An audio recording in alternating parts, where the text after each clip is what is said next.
Hello there. Welcome to Just the Dis.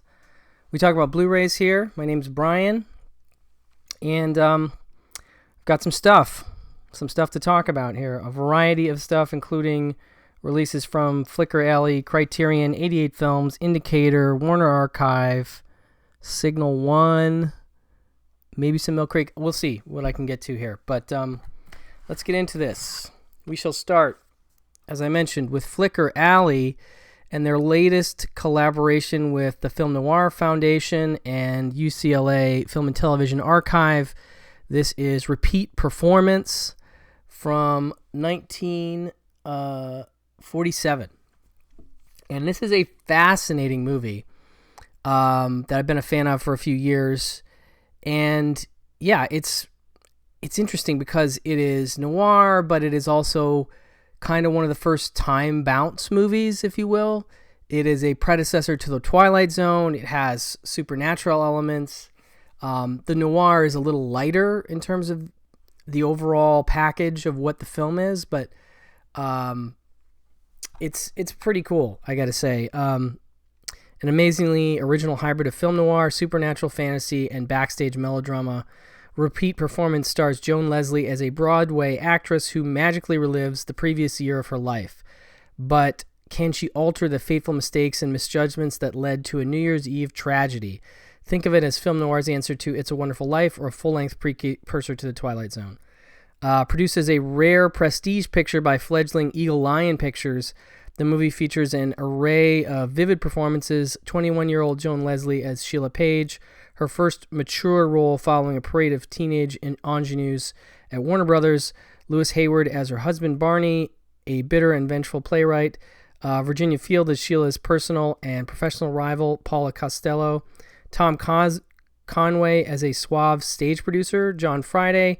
And Richard Basehart in his movie debut as poet William Williams, one of the era's most sensitive depictions of a gay artist.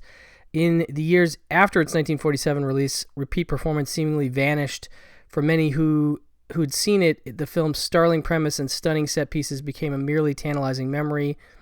It fell so far off the curator radar, people began to think they'd only imagined the movie. But thanks to the dedication and diligence of the Film Noir Foundation, Repeat Performance has been restored in collaboration with UCLA Film and Television Archive and the Packard Humanities Institute. So yeah, it's a really cool story of this woman who we see at the beginning of the movie. I'm just going to give away this opening bit. She has shot, I think, her husband in the opening scene, and suddenly there is a quick bit at a party, and then there's this interesting transformation to the year before. It flashes back a full year to the previous New Year's Eve, and suddenly she realizes she has options. She can not shoot her husband. You know what I mean? Like, it can be totally different, but it's a really interesting, like I said, early time bounce kind of setup. And so I think that's pretty neat. You know, just the idea of the decisions she made that led to that final moment on New Year's Eve. We get to kind of see them all play out and see if she can make a difference or not. And yeah, it's super neat. So I was really excited that Flicker Alley was doing this one. All their restorations with the Film Noir Foundation, the noirs they've done. Off the top of my head, I love No Time for Tears. That's one of my favorites they've done. But there have been several that are really great, and I love this collaboration between Flicker Alley and the Film Foundation. This has some really great extras. I'll start with the commentary from film historian Nora Fiore, also known as the Nitrate Diva on Twitter and social media, and she's great. And I love that I started seeing her do commentaries for Indicator on noir films, and then she did, I want to say there's one on the Mae West box set, and now this. So I love the trend of her doing commentaries, and they're very packed with information. Like, she's almost nonstop as she goes. And so that's pretty cool. So that's one. Then you have, of course, an introduction by author, film historian, and noir archaeologist Eddie Muller. very short, but nice to hear his thoughts on the movie and sort of the difficulties of the restoration and getting it all set up. There is a cool profile of Joan Leslie by author and film historian Farron Smith-Neme, which is great. Big fan of Farron, and nice to have her as part of this set. And then there's a really cool, like 35-minute doc by Stephen C. Smith, narrated by author and film historian Alan K. Rohde, and he talks all about Eagle Lion Films.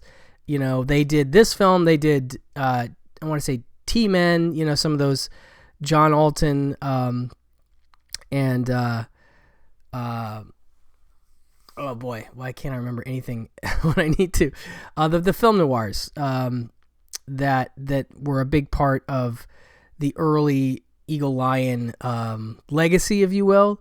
There's some really cool film noirs in there, and so he talks about like how this little studio was formed, and it's a really neat documentary about this studio, which I've seen the logo in front of these films, but I never knew anything about them. So really cool to get some backstory. And then we have a souvenir booklet on the inside here, which is really nice. Glossy booklet, so you get that. And it also has reversible artwork that you can see there. And it also is a DVD Blu-ray combo pack, so you get both a DVD and a Blu-ray with this one. So that is Repeat Performance, one of the latest releases from Flicker Alley. Really good stuff. Highly recommended.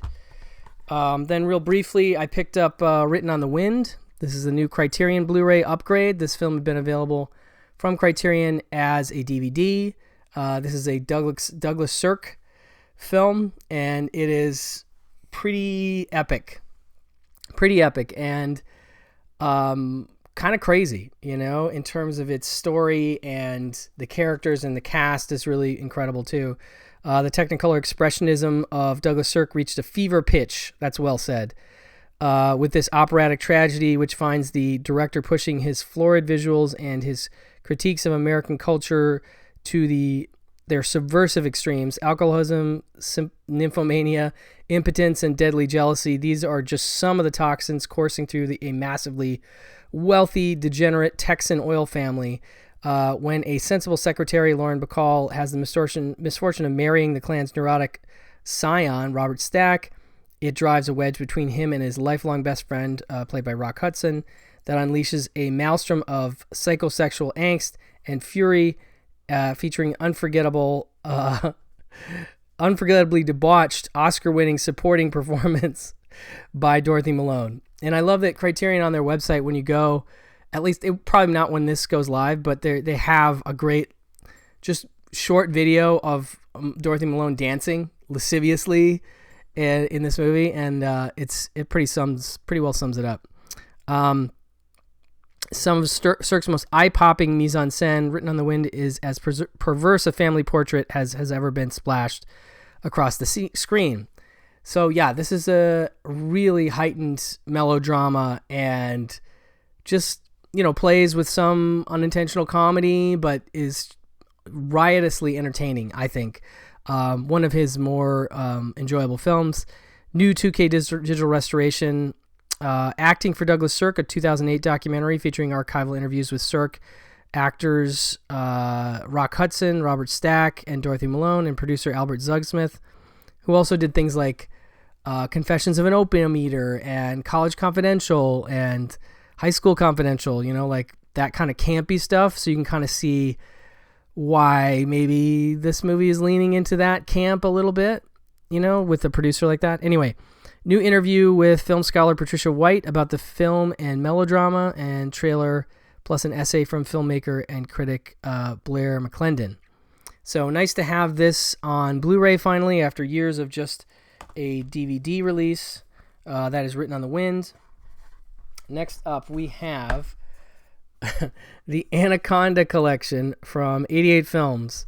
This is one I pre-ordered like a year ago or something, and it kept getting bumped, and I've liked the previous 88 Films box sets of the Urban Legend films and the I Know What You Did Last Summer films. And I don't know the Anaconda sequels that well, but because I've enjoyed the other sets, I was like, well, I'll give it a shot. So this is a really nice set. They do a nice sturdy box, a little J card on there, and it comes with, of course, the original classic, Anaconda. These are all Region B locked, by the way. That's definitely something to keep in mind. The original Anaconda.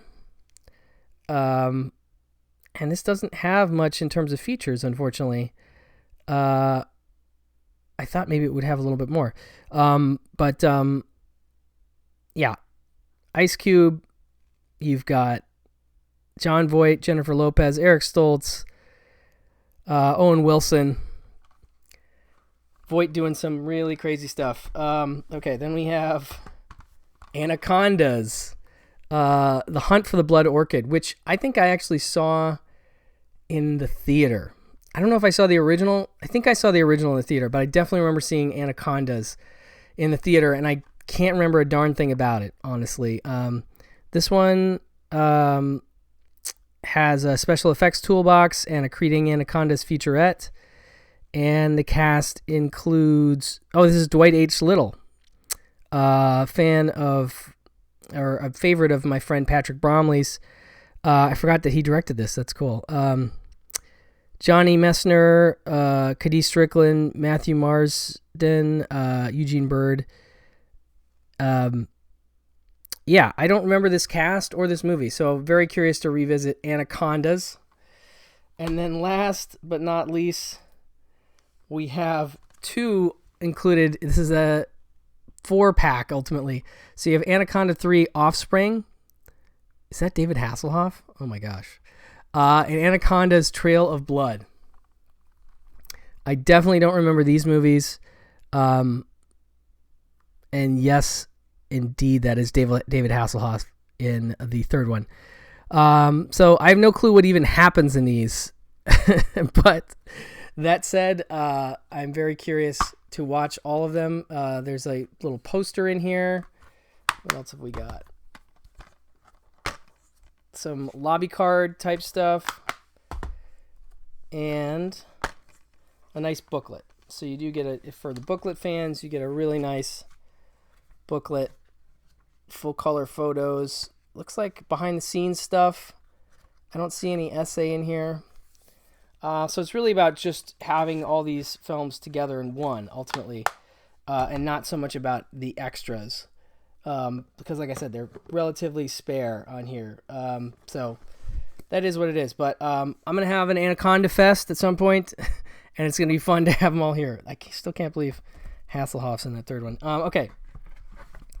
So next up, we have 4 releases from Indicator.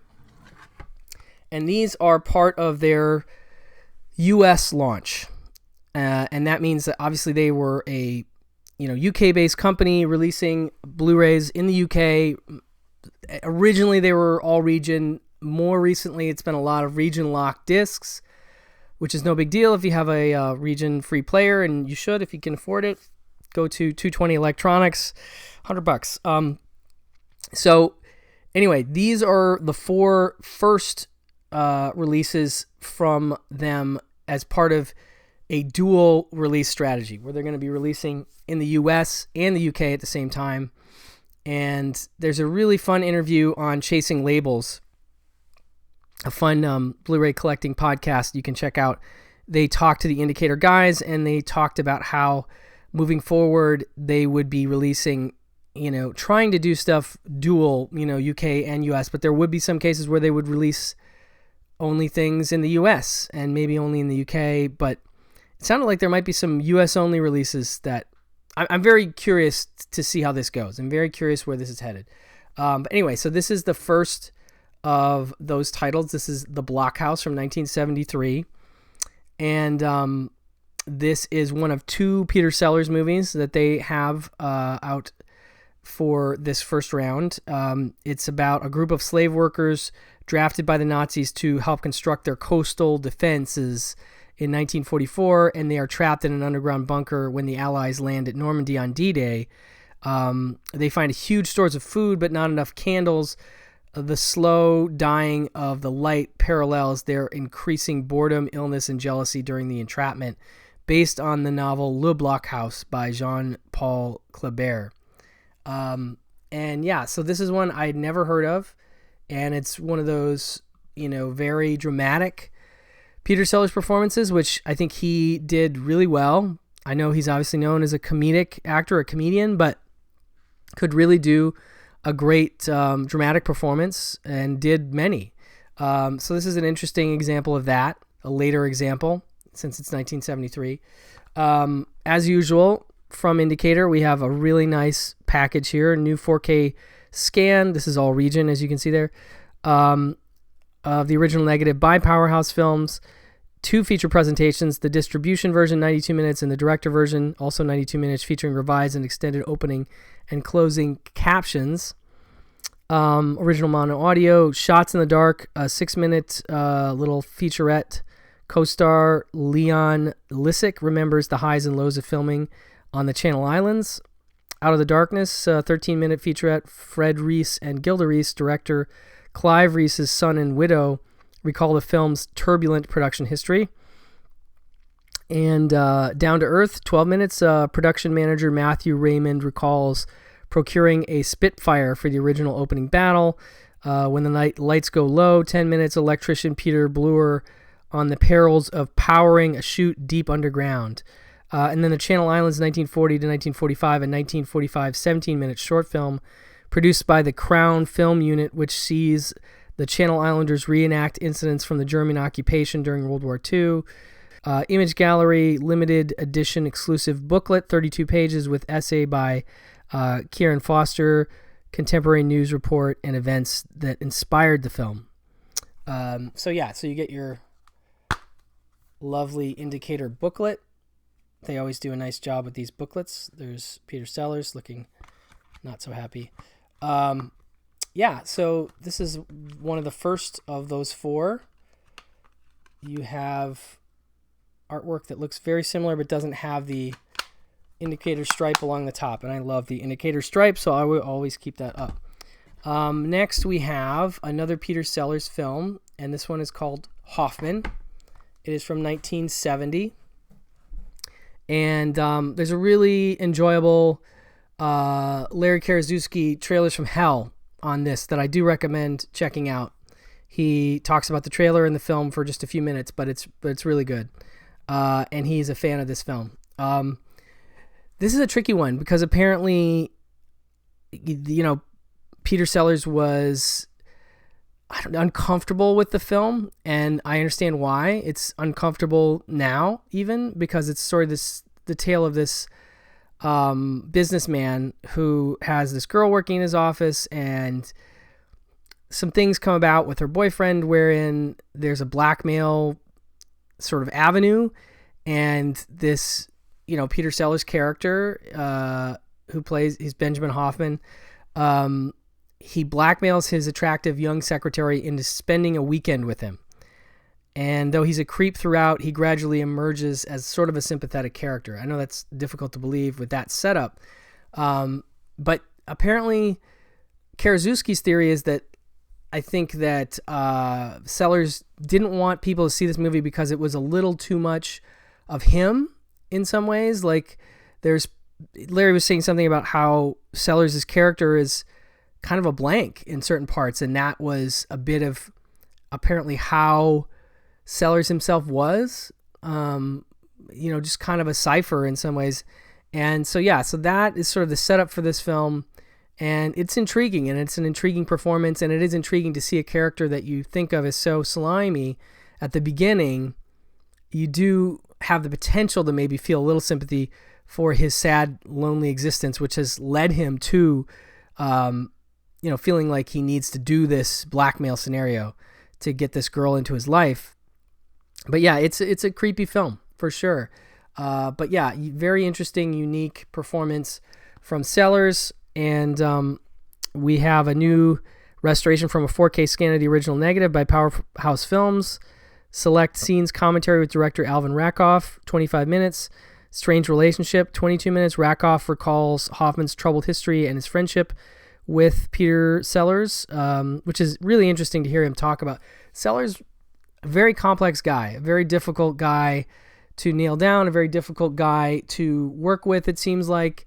And so it's really interesting to hear those behind the scenes stories of him, because he was sort of so different in a lot of ways than the comedic force that we were used to seeing on screen in his real life. An underexposed film, 2022, 28-minute featurette, focus puller Eddie Collins on the trials and tribulations of the shoot. Home Improvements, a 6-minute featurette with draftsman Terry Ackland. Snow discusses the film's sets. Original trailer, the Larry Karaszewski trailer from Hell commentary is here as well. And then, of course, a booklet. This is a world premiere on Blu-ray, as is the Blockhouse. So there's your nice booklet. And some alternate artwork. Yeah, so just another nice one from Indicator. Then we have, I didn't get to check this one out yet, The Brute, with Sarah Douglas and Julian Glover.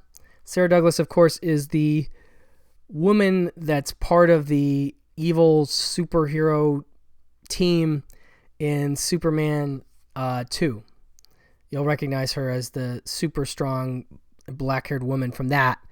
But yeah, so this one is another sort of tricky narrative in some ways, in that it is about a glamour model played by Sarah Douglas, who's routinely beaten by her husband Tim, who accuses her of infidelity.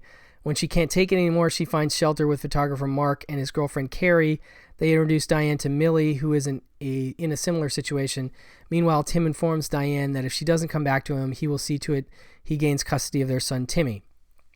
So a very rough domestic drama of sorts, with what I hear is a really great performance by Sarah Douglas. So definitely curious to check this one out. And again, this is all region. Hoffman was region A and B, so not all region, but this one is all region. And again, new restoration from 4K scan of the original negative by Powerhouse. 2 presentations, the more explicit cut 90 minutes and the uncensored UK version under its pre-release title The Brute Syndrome 89 minutes. Audio commentary with actor Sarah Douglas and writer and critic Kim Newman. I'm sure that'll be excellent to have Kim on a commentary with one of the primary actors. Sounds just great in terms of getting some wonderful insights. Sticks and Stones, 14 minutes. Director Jerry O'Hara recalls the film's origins and incurring the wrath of the women's liberation movement. And UK theatrical prologue, a psychiatrist contextualizes the film's themes. The Sea Can Kill, 1976, 27 minutes, Royal Navy short written and directed by Jerry O'Hara, about surviving a disaster at sea. This Week in Britain, Aaron Pitsey, 1978, 5 minutes, interview with inspirational founder of the world's first refuge for women, produced by the Central Offices of Information. World premiere on Blu-ray, and looks like this one also includes a 36-page booklet with a new essay by Alexandra Heller-Nicholas and Joss Nelson, looking at the public response to the film's controversial screenings, and an interview with fight arranger Roberta Gibbs, an overview of contemporary critical responses, etc. So that is The Brute from 1977. And then last we have Girl Stroke Boy. And this one is, I want to say it's sort of like a Guess Who's Coming to Dinner. Middle-class parents are confounded when their son brings home his new partner, an elegant, confusingly androgynous West Indian. And yeah, that's all I really know about this one, but I'm intrigued. It's from 1971. Handmade Films is a producer on it. That was the company George Harrison, I think, founded, and they would do things like Time Bandits and like With Nail and I and Mona Lisa, I think, is part. They did a lot of really interesting movies. So Handmade Films being involved is very intriguing to me because of their production history. The boy was cause for dissension. There was his dress, his hair, his ideas, his friends, especially his friends. So yeah, it just seems like a movie that could play in an interesting way right now. And new restoration from a 4K scan of a rare surviving film elements by Powerhouse Films. As simple as that, a 14-minute featurette. Actor and pop star Peter Straker recalls his experience of making the film. The BAHP interview with John Scott, 2018, 99 minutes. I love these. Far-reaching discussion of the composer's work made as part of the British Entertainment History Project. I love that they dip into that a lot over at Indicator. Ahead of its time, 17-minute featurette. Film historian and curator Alex Davidson considers the impact and relevance of Girl Stroke Boy. A Couple of Beauties, 1971, 29 minutes innuendo-laden comedy short starring Manchester-based female impersonator Bunny Lewis. Image and promotional and publicity material. Limited edition 36-page booklet with new essay by Jane Giles, archival interview with Peter Straker, and a look at the reception of the source play Girlfriend. World premiere on Blu-ray, and this is all region. That is Girl Stroke Boy. So those are the Indicator titles. Then we have some stuff from Warner Archive. We have Gold Diggers of 1933. One of the very classic musicals wherein Busby Berkeley is involved and has some of the greatest of his designed set pieces. And we've seen these echoed throughout other films, including things like The Big Lebowski, and I was just watching Indiana Jones and the Temple of Doom, and that opens with a Busby Berkeley-esque musical number. And this is definitely one of the great examples of integrating what he does with a fun, Broadway, putting on a show kind of narrative. Broadway producer has talent, the tunes, the theater, and everything else. He needs to put on a show, except the dough, which he needs, obviously. Not to worry, say Ginger Rogers and the leggy Coreens decked out in giant coins. Everyone will soon be singing We're in the Money. That's a really great opening number. He's winning with giant coins, waving them around, dancing. The Busby Berkeley sequences, once you see them, you'll go, oh, I've seen this done in other movies for years, and this is where it starts. So soon after 42nd Street, the Brothers Warner again kicked the Depression blues out the stage door and into the back alley. Mervyn LeRoy directs the snappy non-musical portions involving three wonderfully silly love matches, including Dick Powell and Ruby Keeler, and Busby Berkeley brings his peerless magic to the production numbers, his camera swooping and gliding to showstoppers that are naughty. Pettin' in the Park, example. Neon Lit, Shadow Waltz, and Soul Searing, Remember My Forgotten Man, which closes the picture. A very pointed commentary on the war at the time and sending young men over to be killed, at least from this movie's point of view. And that is a really memorable set piece. They're all memorable, but yeah, this cast, including, as I mentioned, Ruby Keeler, Dick Powell, you have Ginger Rogers, Joan Blondell, and Guy Kibbe, and this looks fantastic. It's black and white, but it looks wonderful in this new, transfer from Warner Archive. So really nice to have this classic musical in the Blu-ray arena now. That's Gold Diggers 1933. This one I heard about from Andy Wolverton, who runs a channel called Journeys into Darkness and Light. Great channel all about noir, and I'd never heard of this one, but he pointed it out as interesting, and so I'm eager to check it out. Obviously, as you can see, it stars Errol Flynn and Ann Sheridan, and it is from 1943. In 1930, director Louis Milestone won an Academy Award for his eloquent anti-war masterpiece, All Quiet on the Western Front. But with Edge of Darkness, made in 1943, during the dark days of the German Blitzkrieg, Milestone displays no such pacifist sentiments. Indeed, This remarkable drama, set in a small Norwegian village, pays tribute to the heroic spirit of common people taking up arms against the Nazi invaders. Errol Flynn delivers a fine, understated performance as a common fisherman who leads the town's resistance efforts. Anne Sheridan's strong character actor reflects the strength of all womankind, and featured in the superb ensemble cast are Walter Houston, Ruth Gordon, and Judith Anderson. So quite a cast here in this film. I very much looking forward to a young Ruth Gordon. Always enjoy seeing that. Special features include W.B. Short, Gun to Gun, classic cartoon, Duck or Not to Duck. So I like it when they do that Night at the Movies stuff. And yeah, so just a weird sort of World War II based noir that I had never heard of. So that's Edge of Darkness. And then last but not least, we have The Three Musketeers, and this version is from 1948 and stars Lana Turner, Gene Kelly, June Allison, Van Heflin, and Angela Lansbury, as well as Frank Morgan, Vincent Price, Keenan Wynn, John Sutton, and Gig Young. So an incredible cast. And for some reason, I've never seen this version of Three Musketeers.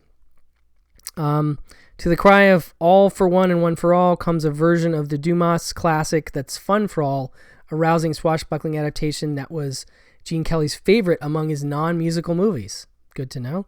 Kelly plays country lad D'Artagnan, who comes to Paris with heady ambitions and duels his way into the ranks of King Louis the XIII's Musketeers. He swashes and buckles with brio, bringing to action scenes the virile athleticism that set him apart as a dancer in movie musicals. Atop cast, Vincent Price as unctuous Cardinal Richelieu, Lana Turner as the villainous Lady De Winter, Jane Allison as Constance, Van Heflin as Athos, Robert Coote as Aramis, and Gig Young as Porthos, and Frank Morgan and Angela Lansbury as King Louis and Queen Anne joins Kelly in this exuberant tale. So definitely curious about this one, and the color looks like it's going to blow my mind. Vintage Fitzpatrick travelogue short, looking at London, and then a classic cartoon, What Price Freedom, and audio-only bonus radio promo.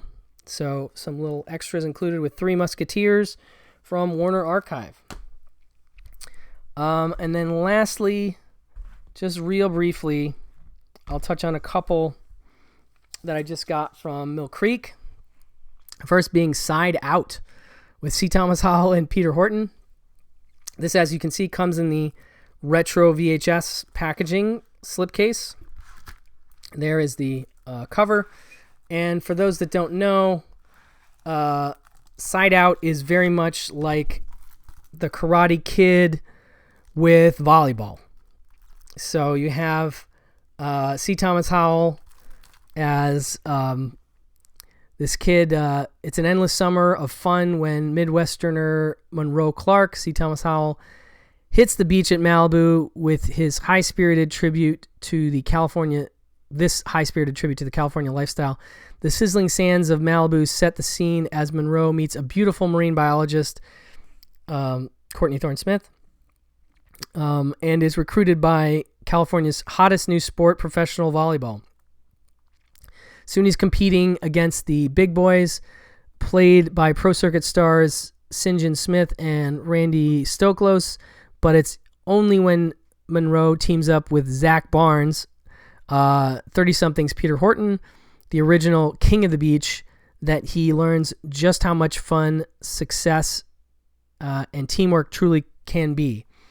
So I do recommend this. You have this sort of mentor-mentee relationship that is very Karate Kid in this movie, and I recommend watching this with North Shore, which is also Karate Kid, but with surfing.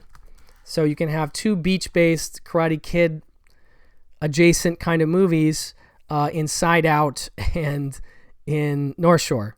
But yeah, no extras on this, but I'm excited to have it on Blu-ray. It's one of those sort of films that I I always kind of liked, this is from 1990, but it's ostensibly 80s, you know. But I always kind of like those movies that seize on a trend, like Karate Kid's, you know, success, and then, you know, end up getting forgotten. And then you come back to it and you're like, oh, this is kind of fun, you know, this little volleyball movie. So that's Side Out. And then lastly, we have the Skulls Trilogy. And you can see Joshua Jackson and Paul Walker on the cover there. Now, I haven't seen anything except the first Skulls movie. And it says Sex, Power, Money. The Skulls have it all in this thrilling collection. The Skulls Trilogy. Join Joshua Jackson, Paul Walker, and more as they pledge to the elite and secret society known as the Skulls, where anything is possible as long as you're willing to keep their terrible secrets.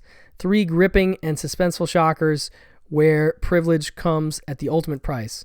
So, yeah, very curious about the Skulls 2 and 3. I do remember the first one. Definitely one of those movies that's like, you know, kid comes to new school, ends up getting involved with bad secret society, and maybe can't find his way out, or gets in too deep, that kind of a thriller.